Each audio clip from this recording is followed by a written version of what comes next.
Comment c'est possible de faire de l'argent avec de la crypto? Comment avoir des contacts pour revendre plus cher? Comment faire? Comment je peux lui répondre sans répondre de manière condescendante et que ça lui apporte quand même quelque chose? Alors, on va faire ça en 1 minute chrono. Tu sais quoi? 1 minute chrono, je te réponds, frérot. Comment c'est possible de faire de l'argent avec de la crypto? En achetant à un prix et en le revendant à un prix supérieur. Très simple.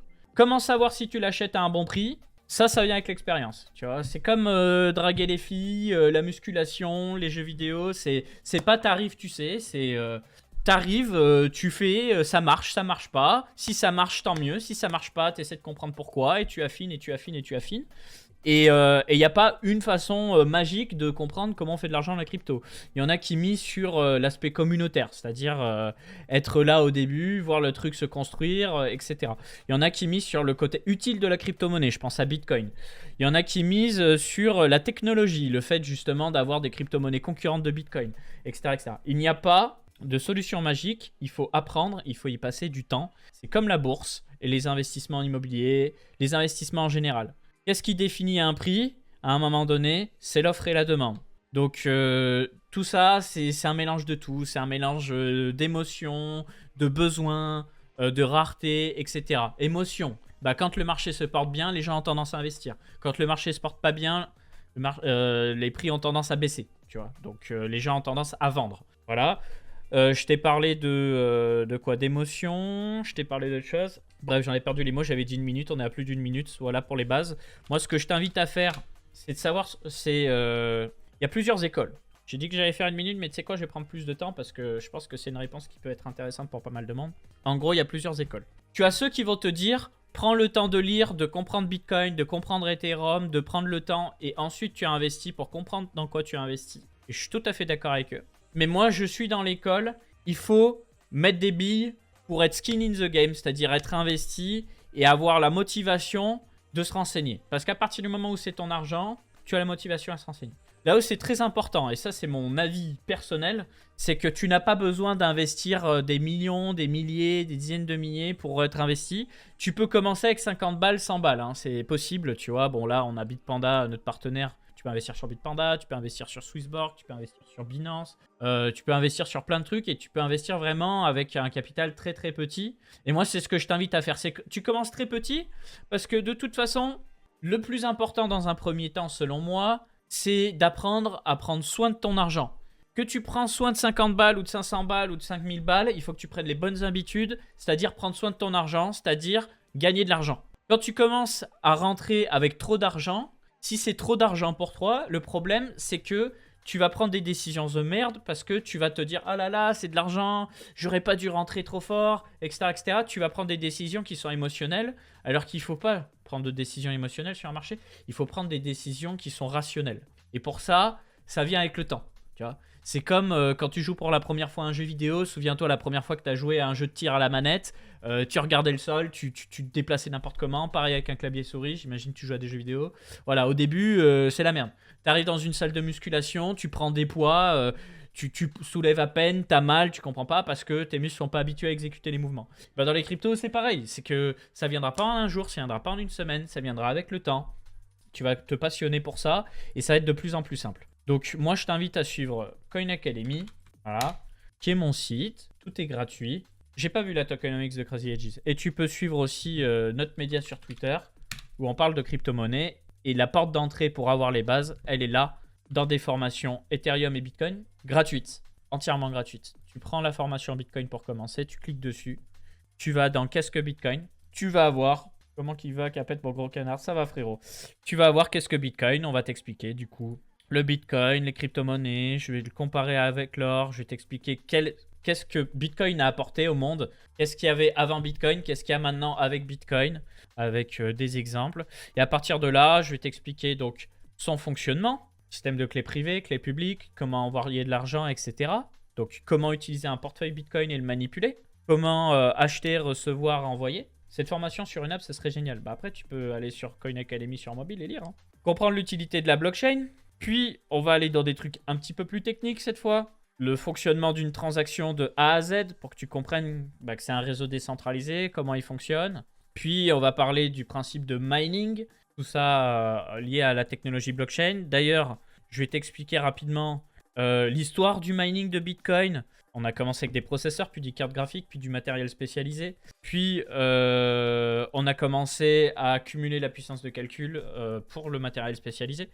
Je t'apprends comment calculer la rentabilité en fonction de ton prix d'électricité. Et voilà, tu vas vite comprendre que si tu payes ton électricité en Europe, à des exceptions près comme l'Islande, c'est compliqué de t'y retrouver.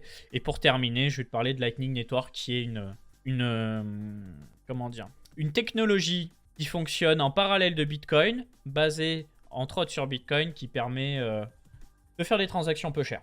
Voilà. Donc ça, c'est pour Bitcoin. On a également une formation sur Ethereum. Donc je te laisse lire tout ça. Et une fois que tu as lu tout ça, je pense que ça va se boire comme du petit lait. Alors, tu sais, c'est toujours pareil. Il y en a qui préfèrent les vidéos. Ça fait très longtemps que j'avais annoncé que j'allais faire les vidéos. À un moment donné, il va bien falloir que je les fasse. Et prends le temps. Tu peux lire une page par soir. Si ça te passionne, tu peux lire 2, 3, 4 pages d'affilée. C'est pas forcément évident, mais il est impératif de comprendre Bitcoin. Parce qu'il y a un nombre incalculable de gens sur ce marché qui investissent, qui ne comprennent pas Bitcoin, qui ne comprennent pas Ethereum.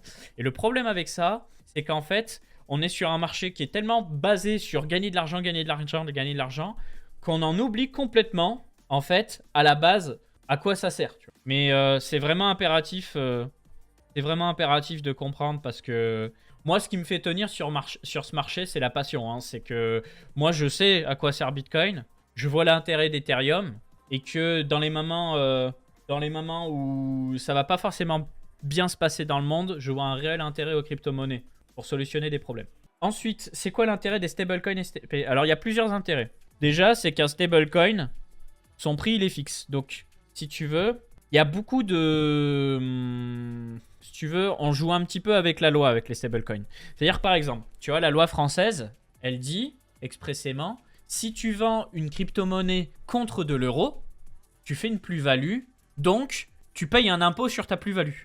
Mais si tu vends par exemple ton Bitcoin contre un stablecoin, tu l'as pas encore échangé contre de l'euro. Donc tu n'as pas d'impôt sur la plus-value. Donc tant que tu restes en stablecoin, pas d'impôt sur la plus-value. Tu vois ce que je veux dire? Alors après, si tu le vends contre un stablecoin et que tu envoies le stablecoin à quelqu'un pour le payer, tu dois payer un impôt, d'accord? Mais c'est juste que si tu fais juste crypto vers stablecoin, stablecoin crypto, tu payeras que la plus-value à la fin. Deuxième chose, les monnaies euro, dollar, etc., elles sont réglementées, c'est-à-dire que les bourses qui te permettent d'acheter des crypto-monnaies, les entreprises qui te permettent en fait de boursicoter avec des crypto-monnaies, eh bien ces entreprises, si elles veulent proposer de l'euro, du dollar, etc., virement bancaire, carte bancaire, etc., elles ont besoin soit d'une licence, soit de travailler avec un partenaire qui lui a une licence. Tandis que si elles ne proposent que des crypto-monnaies et des stablecoins, eh ben c'est beaucoup moins régulé. Au Luxembourg, les stablecoins, ça déclenche des impôts? Oui. T'as un avantage à être en France par rapport au Luxembourg et même, je crois, plein d'autres pays de l'espace européen. Donc la France, c'est pas si mal d'un point de vue fiscal. Hein. C'est vrai que l'impôt sur les plus-values, bon, c'est flat tax 30%, et si t'es reconduit comme trader professionnel, ça peut être beaucoup plus. Me posez pas la question, qu'est-ce qui définit comment on est trader professionnel? C'est à la tête du client en France. Mais tout ce que je peux vous dire, c'est qu'il faut éviter tout ce qui est effet de levier, bot de trading, trading haute fréquence, etc., etc. Faut rester sur du achat spot simple. Pas de levier, pas de short, etc. Parce qu'à partir du moment où tu utilises des outils complexes de trading, tu peux être reconduit comme un trader professionnel, mais tu n'as pas une règle absolue dans la loi française qui dit voilà, il faut faire ça, ça, ça pour être trader pro. C'est l'administration fiscale qui le définit quand tu vas l'avoir. Mais bon, en général, si tu fais quelques milliers d'euros, ça doit aller. Après, moi, je suis pas avocat, hein, faut pas prendre mes paroles comme argent comptant, mais ça vous permet un petit peu de comprendre. Par exemple, le GHO, du coup, ça déclencherait les impôts. Bah, le GHO, c'est une crypto-monnaie. À partir du moment que ce soit une crypto-monnaie stablecoin ou pas, tu fais un échange au Luxembourg, normalement, tu payes l'impôt, ouais. Et retirer un ATM en espèces. Alors, retirer contre de l'espèce, échanger une crypto contre un bien physique, un bien virtuel, payer quelqu'un, tout ce que tu veux, tout ce qui te passe par la tête pour baiser l'impôt, ça marche pas. Les seules combines où il y a un flou, c'est par exemple, et là-dessus, ne prenez pas mes mots pour l'argent comptant. Moi, je suis pas là pour vous apprendre à esquiver l'impôt, ok? Mais là où tu as un flou juridique, c'est que si tu utilises des crypto-monnaies que tu possèdes comme du collatéral pour emprunter d'autres crypto-monnaies, là, je crois pas qu'il y ait d'impôt. Je suis pas sûr. Et c'est pour ça que tu peux voir d'ailleurs des cartes bancaires où tu as des histoires de collatéral, etc. Ou des protocoles où justement tu peux déposer une crypto-monnaie pour emprunter et en avoir une autre parce que ça peut devenir intéressant. Il y en a qui jouent avec la loi comme ça. Mais perso, je ne l'ai jamais fait. Je ne maîtrise pas le sujet. Voilà. C'est aussi imposable ça. Tu vois, il y en a dans le chat qui me dit que c'est imposable. J'avoue qu'il me semble qu'il y a un flou là-dessus, mais je suis pas sûr.